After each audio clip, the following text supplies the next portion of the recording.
So today I'm going to expose Jeranism's half-truths, assumptions, deceptions and lies in this video.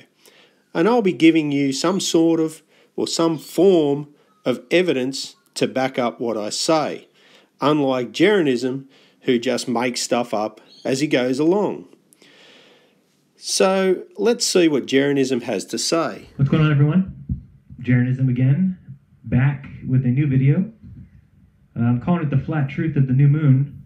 Hopefully you guys can help me out. I made a little observation, a new observation about the moon and its phases, and so I'm going to show that in a little bit. Have you guys take a look at it and let me know if you see the same thing I do, which is a major problem with the current structure. So the other thing I wanted to do is just cover real quickly with a few people that have been writing and are still very confused about would we fall over the edge, and I understand the reason for thinking that. It's been taught to you that it's hilarious to think about these boats or things that got close to the edge, and you've seen pictures. If you look up flat earth on Google, you'll see pictures right away of boats going over the edge, and that's not necessarily the case when it comes to the flat earth model that would be true.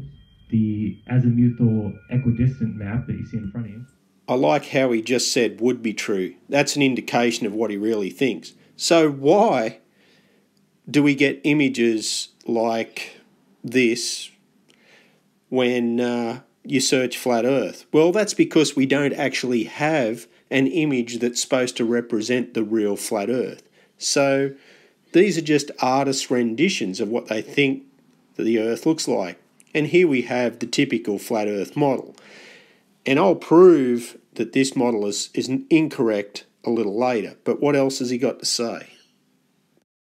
Which just so happens to be the exact same map as the logo of the United Nations. So, which is also separated into 33 sections. If you see that on the screen, 8 sections of 4, and then a middle. So that seems peculiar. We hear a lot about the globalist movement, and what are they doing? Is it simply keeping the myth of the globe going? On this next image you see.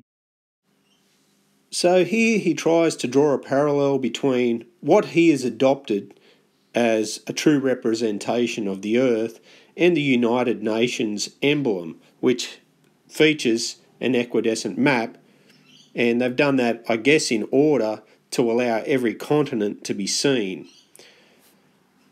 Then he goes on to say that the map in the United Nations emblem is divided up into 33 sections, and that in some way this is a representation of the highest grade of Freemason, because they just happen to have 33 degrees allegedly. So you can see where he's going and where he's coming from. It's really based on speculation at best.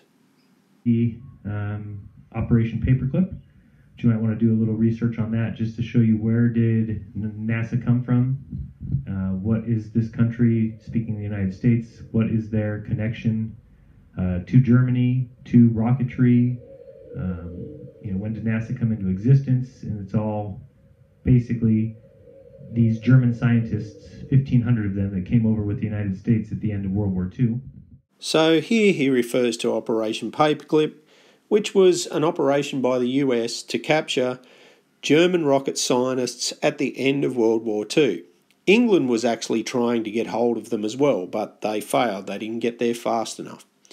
Now, why would the US want German rocket scientists? Well, considering that rocket science and rockets were basically a technology of the future at that point, and basically with the V2 rocket, the Germans had an operating rocket that they could use as a weapon. They could use for space exploration. They could use it for all kinds of things. So why would they not want to harness the smarts, the brains, and the information that these people had? It just doesn't make sense not to do that. But, of course, Jeranism has to draw a parallel and say, well, you know, they came from Nazi Germany and now NASA is just Nazi as well. Well, that's not true at all. If what he's saying is true, then all of Germany is still Nazi, and that's not the case at all. They were just trapped in that regime at that time. There's no following on.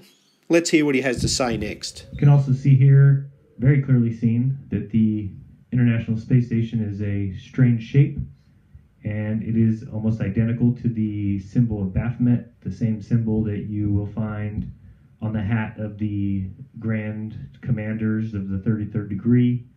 So look into that if you would as well. So again, just more speculation. I tell you what, it doesn't look that much like it. The cross at the bottom is not represented accurately by the space station, so I don't know. I think he's just drawing at straws here, hoping that people will actually see it. Just to cover again, this is the azimuthal equidistant map. It is used many places. I put a link down below for the Wikipedia for this particular map, and it tells you that it's used in radio and how simple it is to use in radio. You just simply turn your radio transmitter in the direction that the map says, and that's all you have to do. So basically it's a map that's used in radar, it's used in sailing, it's used in tons of applications, so you should look into that. So I did go and check it out, and I'm pretty well versed in radio communications, so I knew he was lying straight away.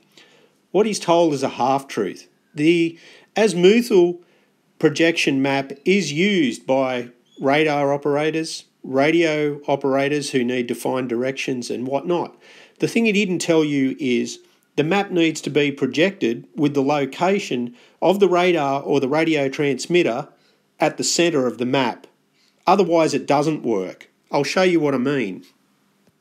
So here's one with the United States at the centre of the map. Here's another with Africa at the centre of the map. And here's another with New Zealand near the centre of the map. And funnily enough, here's one with Antarctica at the centre of the map. How about that? So this next little image I drew just shows a couple important points. If you kind of see up above at the north spot of the map, you'll see that's the sun and how it rotates around the Earth in the circle that gives us our day and night. If you notice the white box on the right, you'll see I have a person pointed out. And as long as they're facing north, take, for instance, if they have a compass in their hands, if they're facing north, then south would be anywhere behind them. And that's true throughout the entire map. So if you're in Africa and you're facing north, behind you would be Antarctica, which is the same as on the globe. Basically, if you're facing north, behind you is the edge. And you can see down in the lower left-hand corner, this is what the ice shelf looks like, or the ice wall. So no, you can't fall off. No one's really, that we know of, gone far enough past this ice wall to know if it ever ends. Is it never ending? Does it have another wall, or some people have mentioned possibly a dome? We don't know. What it comes down to is that we should be paying attention to what is fake and what is real, what is constructed for us, and what do we really see. If they let us go to the North Pole or the South Pole, well, things might be different, but they don't let us go, so the question is why. So basically here he waffles on with a bunch of rubbish.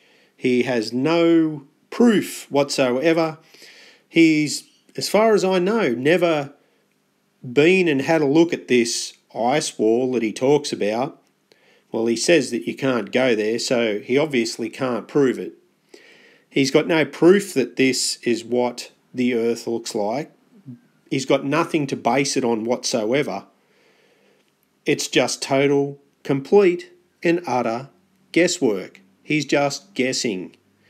And then trying to tell you that it's the truth, that it's fact. Lastly, I just want to say, if you want to go to Antarctica, it's not a problem. Look it up online. I have many times. You can go on a flight over the South Pole. You can go on a cruise ship and actually go onto the Antarctic mainland. there's nothing to stop you from circumnavigating Antarctica. All of this is just a whole bunch of lies to create and propagate the conspiracy that you can't go there and that the Earth must be flat. This picture here is of Einstein, and if you notice, he's pointing to his head. He's got some planets and stuff in the background behind him. But if you think about it, when somebody points to their head, are they telling you that they think, or are they telling you to think? So is Einstein here, is he telling us that he's very smart, or is he telling us to think? So in my opinion, he's telling us to think. Maybe he knew what they were going to do with his theory, and that he wanted us to think and use our heads and not believe everything we're told. So now he's trying to draw Einstein into this, and I don't know whether he's trying to say that, because Einstein was Jewish and NASA's supposed to be Nazi or something, that he's telling us to think and realise that, whatever. It's just a bunch of waffle and just fillers for the video because he really doesn't have anything.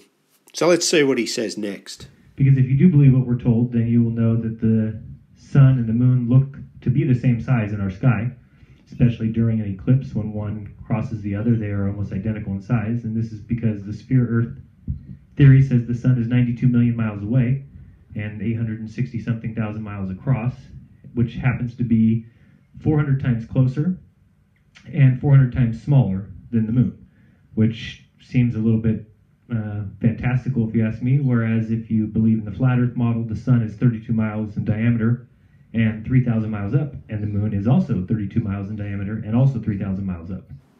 So he made a couple of misquotes there. The sun's actually closer to 93 million miles, go figure.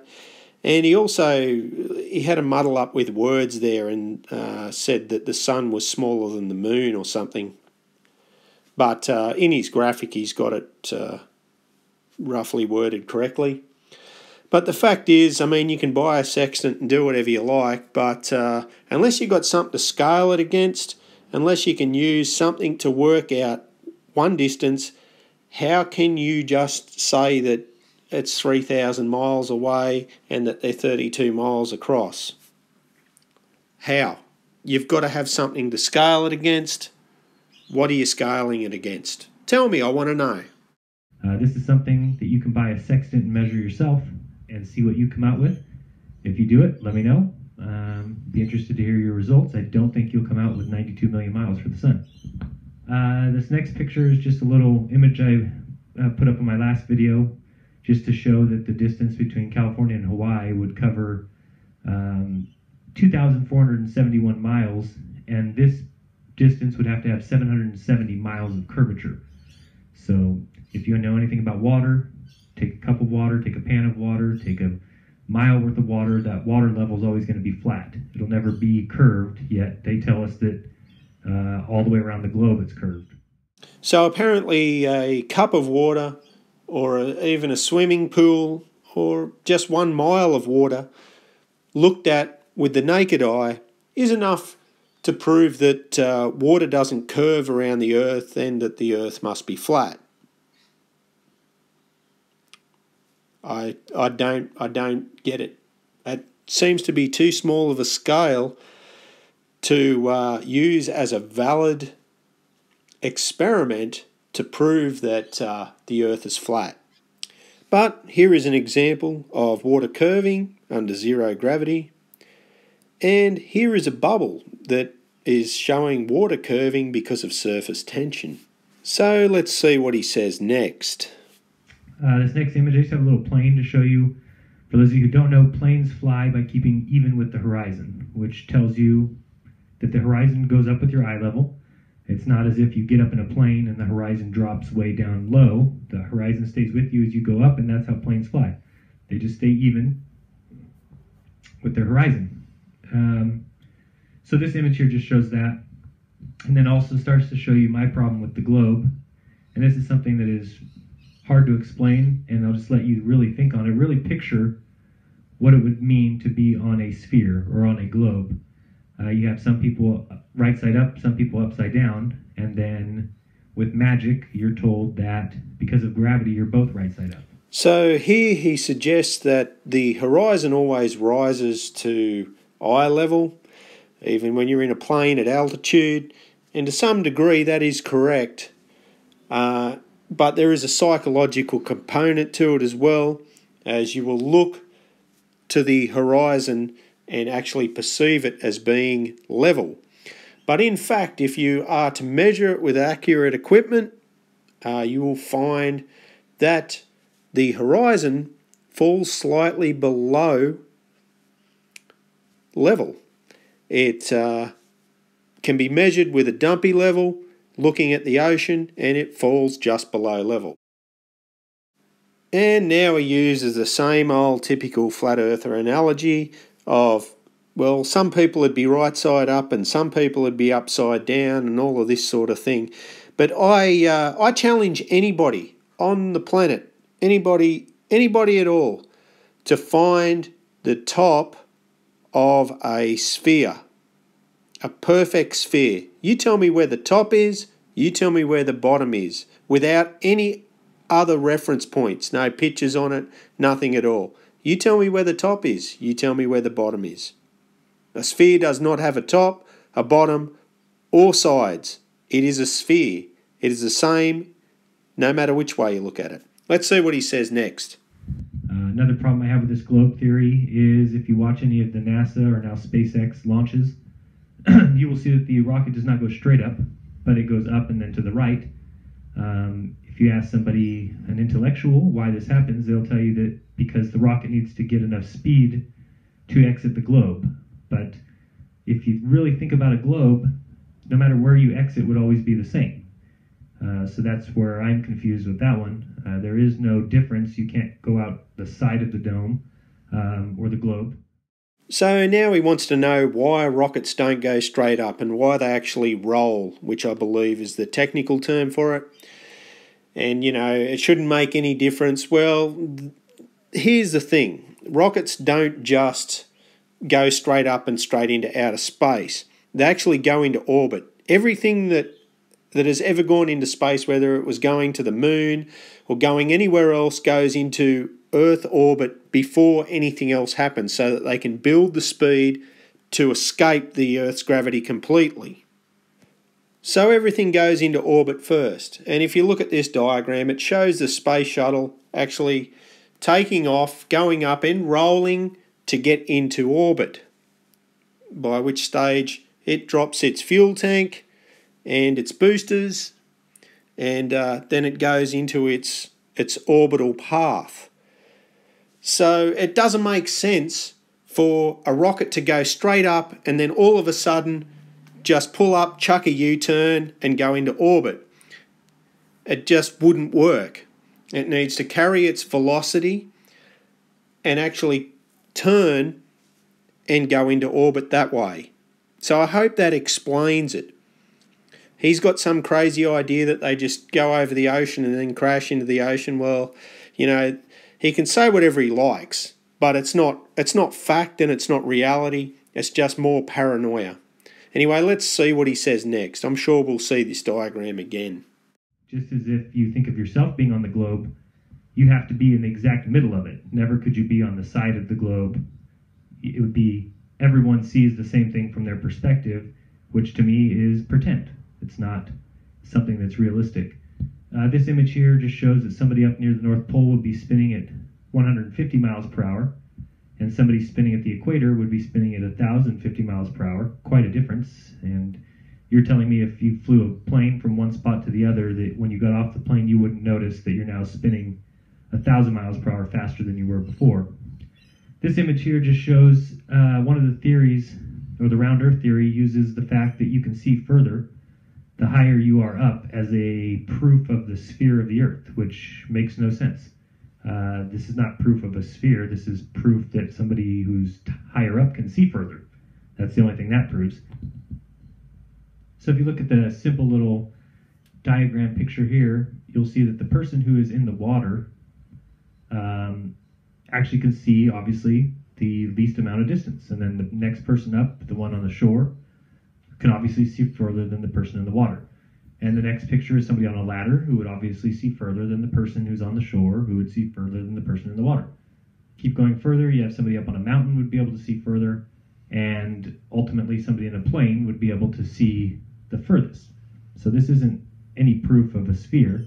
It's simply proof, as we said, that the higher you are up, the further you can see, because the Earth is flat, and it is your limited view of perspective, or your view, that decides how far you can see. So he waffles on a little bit more, most of which I already covered. But in this image, he tries to say, like as before, people who are standing on top are standing upright, people who are standing on the bottom are standing upside down, and he also refers to the speed that everybody is travelling is different, like you're travelling at 1,000 miles an hour at the equator, and much less, almost pretty much down to zero by the time you get to the poles. And the fact is, you don't feel it. The angular velocity is about 15 degrees per hour. It's nothing. You try turning at 15 degrees an hour and tell me you can feel it. And here he tries to reinforce the analogy of the flat Earth, that there'd be no difference between the flat Earth and the spherical Earth as far as how far you can see. Apparently somebody used this as a proof that the Earth was spherical. And in actual fact, if the Earth was flat, the guy standing on the tower or the ladder or whatever that is should be able to see just as far as the guy in the plane if the Earth was flat, looking at a distant object that is poking up from the horizon. Because the object would be the same size and nothing would be obscuring it, looking over the ocean, so there should be no difference to the distance that you can see. But in fact there is, and it's because of the curvature of the Earth. There's no doubt. This diagram doesn't really show enough to prove or disprove anything. It's merely just, another diversion, really. Let's see what he says next. If you look at this image, it's from a plane, and you'll see that you can see just the tip of the sun there. So you'd have to understand that somebody on the Earth who's at the ground level at this point would see night. The only reason that the plane sees the sun still is it's higher up. So this kind of tells you what happens to the sun from your vantage point on Earth. When you see it set, somebody in a plane who's right above you would still see further than you and be able to still see the sun. This is not because we are on a sphere, just how far you can see depending on how high up you are. So disregarding everything that he just said, because if the Earth was flat, the sun should be still visible just as much as it is from the plane on the ground, but in fact it's not. And this is an example of curvature. And actually, if you look at this picture, the top of the cloud that you can see, that line, looks like the horizon, but in fact the horizon is down near where you can see the light from the sun. Interesting, don't you think? Perspective. So let's see what he says next. And so now I'll go ahead and go with my new moon theory, and somebody can help me. Comment please what I am seeing wrong about this. As you see on the screen, this is the path that the moon takes as it travels around the Earth. You can see up in the boxes in the upper left, there's a view of what we see from the night side and a view of what we see from day side. So you'll see now that as the moon gets right behind us, we get a full moon as it's fully illuminated by the sun. And then as it comes around the other side, we slowly see less and less of it until we have just the sliver, as they call this, the waning and the waxing of the moon. Now here's my issue, is when we get to the point where the moon is in between the sun and the Earth, they say this is a new moon, and we don't see the moon. My question is, if you see up in the upper left there, why is there no black dot in the middle of the day sky, as the moon should be between us and the sun and should be blocking out the sun, but we never see that. So these next images show the same thing. You'll see they always tell you where the moon is and why we see it the way we do, yet they fail to explain why during a new moon they just simply say, well, it's between us and the sun so we don't see it, which could make sense to the night sky, but does it make any sense to the day sky side? Wouldn't they see the moon being in the sky and blocking out the sun? So, the reason why the moon doesn't go in front of the sun every new moon, occasionally it does, and that's called a solar eclipse. But the reason why it doesn't most of the time is because the moon's orbit is offset by 5.14 degrees to the Earth's orbit around the Sun. This means that the Moon can be up to 5.14 degrees above the centre of the Sun or 5.14 degrees below the centre of the Sun during a new moon. The Sun itself appears to be about half a degree wide from our visual standpoint, as does the Moon. So they can technically miss each other pretty easily as far as our standpoint is concerned. The Moon rarely passes directly between us and the Sun to the point where it actually blocks the Sun out. I'll show you some examples of this.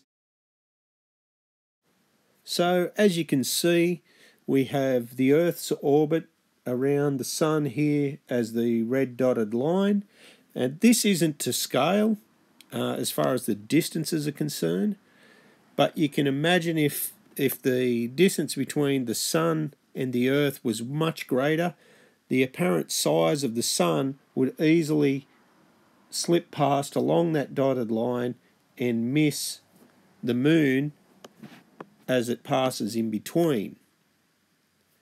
Here's another example of it. It's more three-dimensional, and you can see there that the Moon's orbit is offset to the Earth's orbit around the Sun, thus they miss one another from our visual standpoint.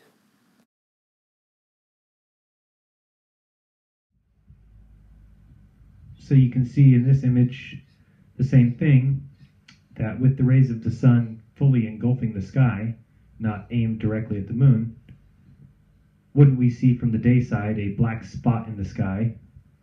But we don't see that. So I just explained why you don't see a spot over the Sun, but the reason you don't see a dark spot in the sky from the new moon is because the sunlight is reflected in all directions, and blue light is reflected more easy, or refracted and reflected, and thus the sky is blue. You don't see it. I just put an image up real quick that says how us funny human beings think that we lost a plane, which was a few miles in the sky, 4,000, 5,000, 6,000 miles in the sky, and we've lost it completely. No one has any idea where it's at.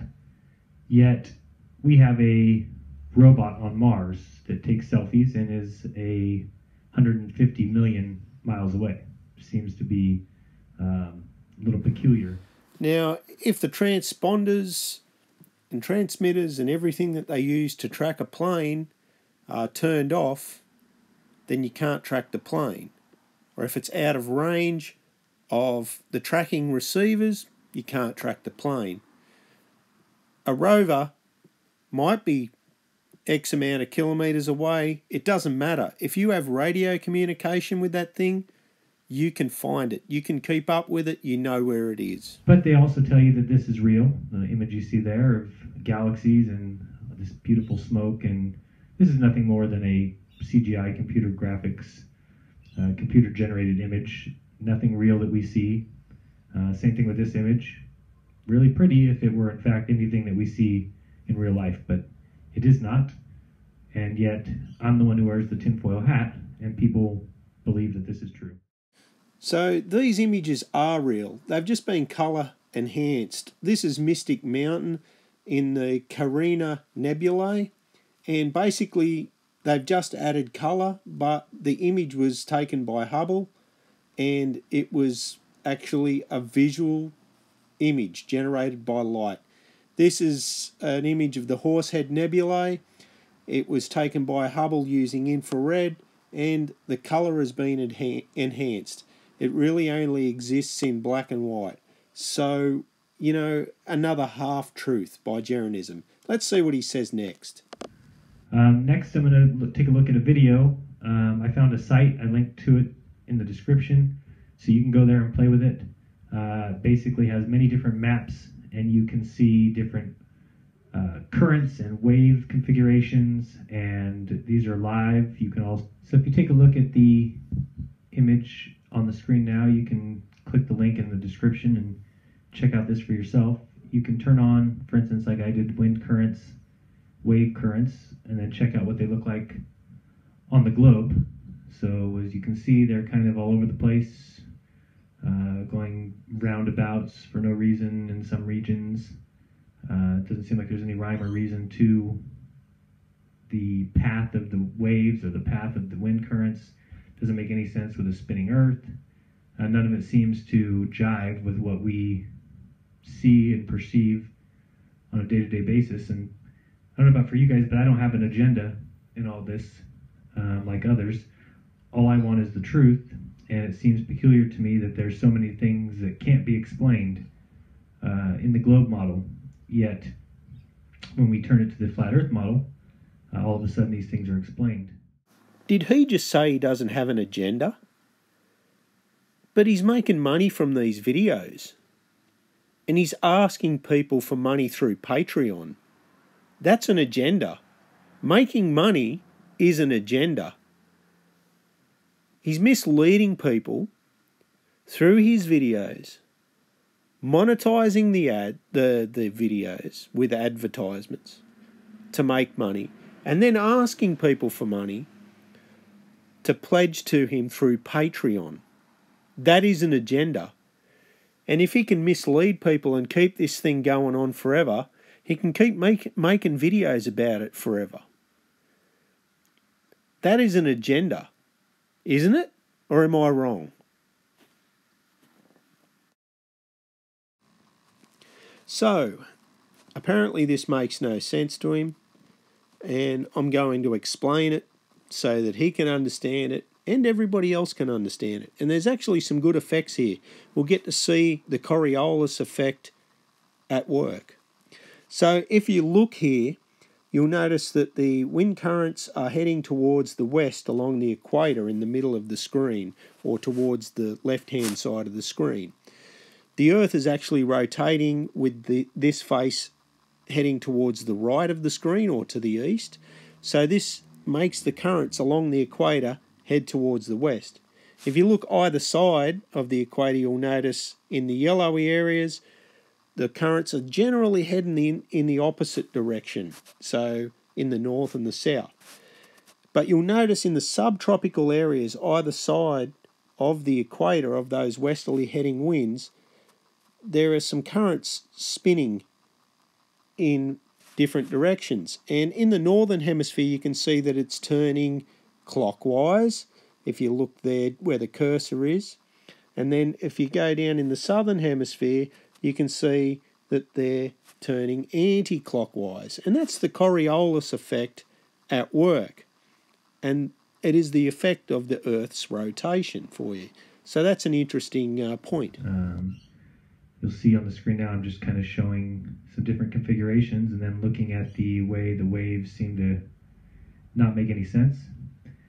Now you'll see that I flipped it to the azimuthal equidistant, or the flat Earth map, and now things seem to make perfect sense. You can see everything flowing in a counterclockwise direction.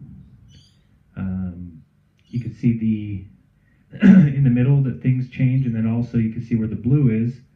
This would represent the path of the moon and sun.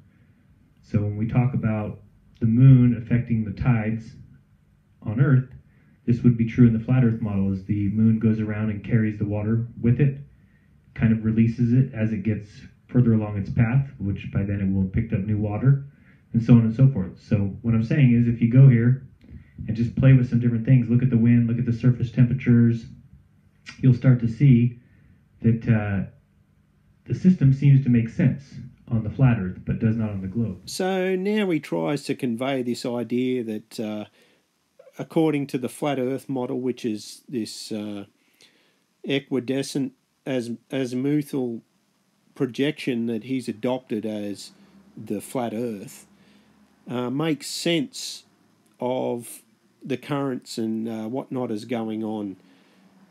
But to be honest, it's all just pure speculation, pure guesswork. He's got no idea what he's talking about.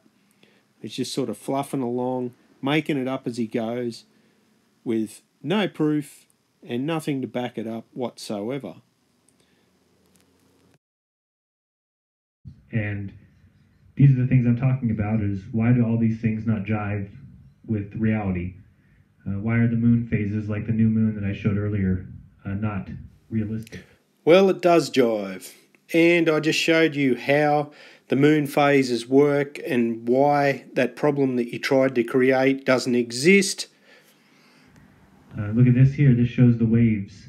You can see that the heaviest waves are right in the red region here, which would be right where the sun and moon are affecting the tides the most. What did he just say? Look at this here. This shows the waves. You can see that the heaviest waves are right in the red region here, which would be right where the sun and moon are affecting the tides the most. So the sun and moon affect the tides on the flat Earth, but they don't have gravity, doesn't exist. What? The yellow and the green represent the medium waves, or the ones in the middle, and then the ones in the blue are the smallest waves, or the least active. So you see here, you can switch it between the AE, which is the azimuthal equidistant, or the O, like, oh my God, I don't live there, or for the globe.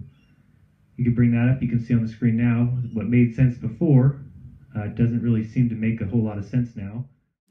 So for whatever reason, which totally fails me, he didn't explain why, but apparently this makes a whole lot of sense, that there'd be more waves in that middle section and less in the very centre and less on the outer regions. But when it's a sphere, when you're dealing with a spherical looking Earth, it makes no sense at all to him. But if you look at this, that makes perfect sense. So with respect to the minute effect that the rotation of the Earth would have on wave action, you can see that the waves are greater in the middle where the Earth's rotation is greater, and also weather exposure like the heat from the sun and everything else has a greater effect towards the equator than it does at the poles. It might, until we decide that, well, the Earth is tilted and is spinning on its axis. And if that were the case with the tilt, generally speaking, it would make no difference at all. It just adds a seasonal effect to it, but other than that, it should be business as usual. We would see a much different pattern of heavy waves.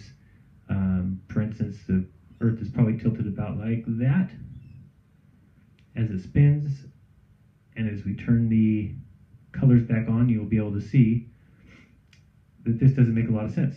As it's spinning, wouldn't this be different than shown? So I challenge you to go and check it out yourself and ask yourself all the questions I've been asking myself. And why does the spinning Earth make no sense? How doesn't it make sense? Why does gravity make no sense? How's the sun and moon affect the tides? How am I supposed to believe in curved water when it makes no sense to me?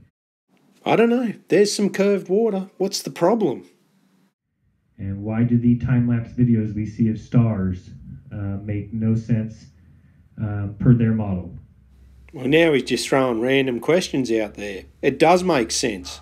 The star's rotation make perfect sense. Check it out. Explain to me why it doesn't make sense.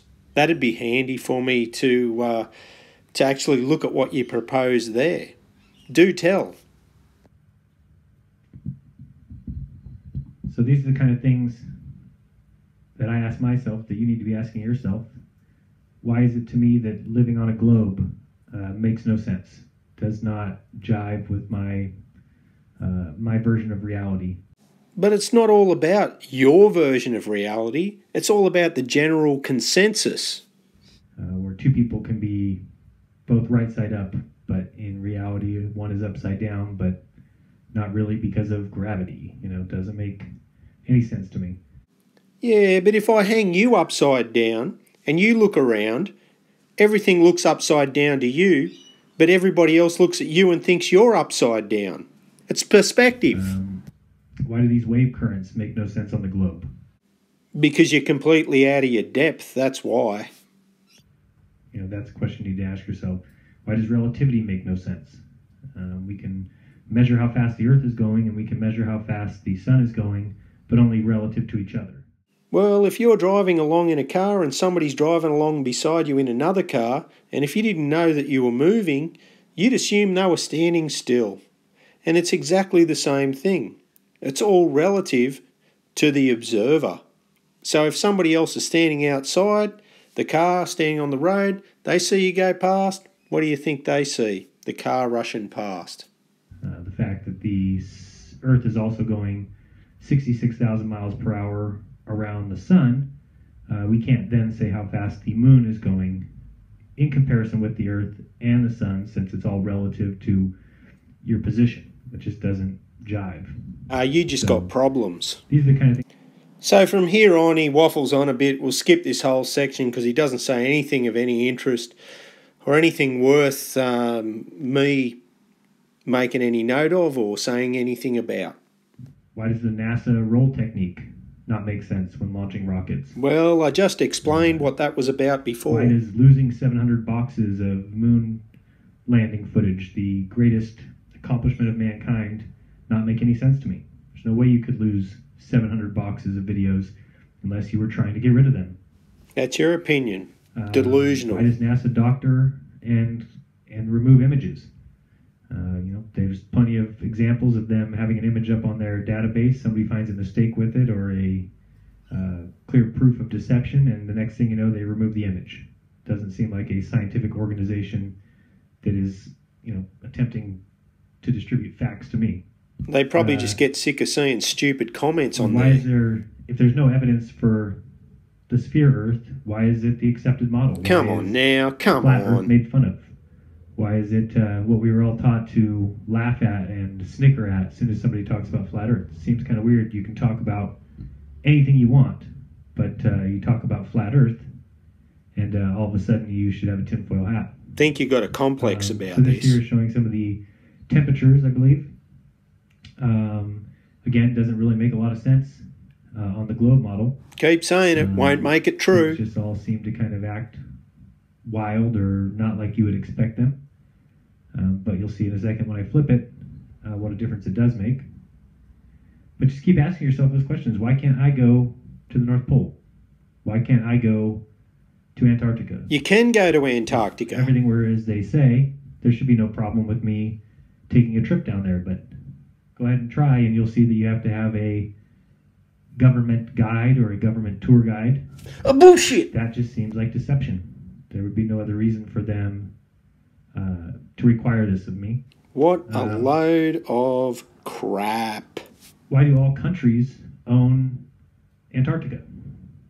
Think about every location on the globe, and that throughout time it's all been a war to acquire property, to acquire a location. Everything's about, this is owned by the United States now. Britain, they took it over from Britain, and then the Indians own this, and we took over the Indians, and the Mexicans owned California until the United States took it from Mexico.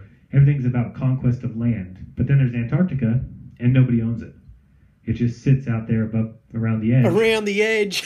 And nobody makes any claims on it. It's owned equally by everyone. There's a reason for that.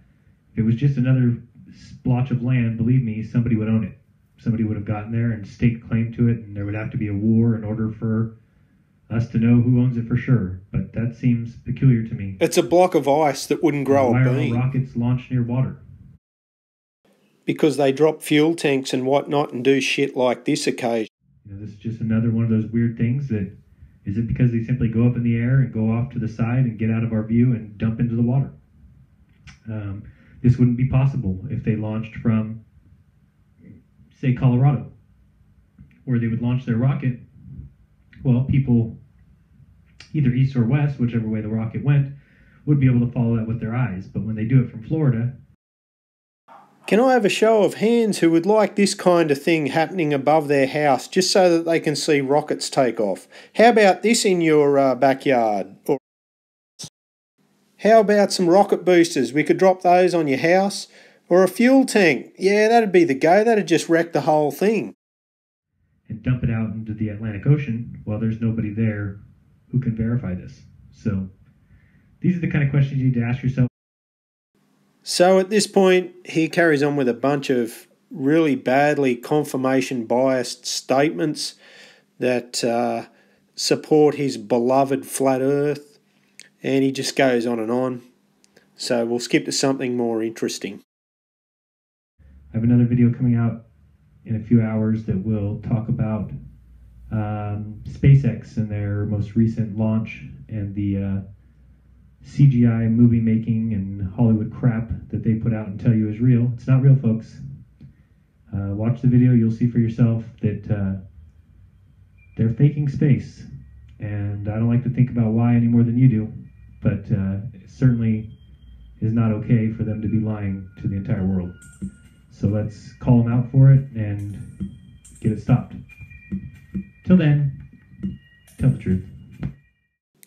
Well, wasn't that a load of hogwash? And like he said, if he's lying to the whole world, let's call him out for it and make it stop.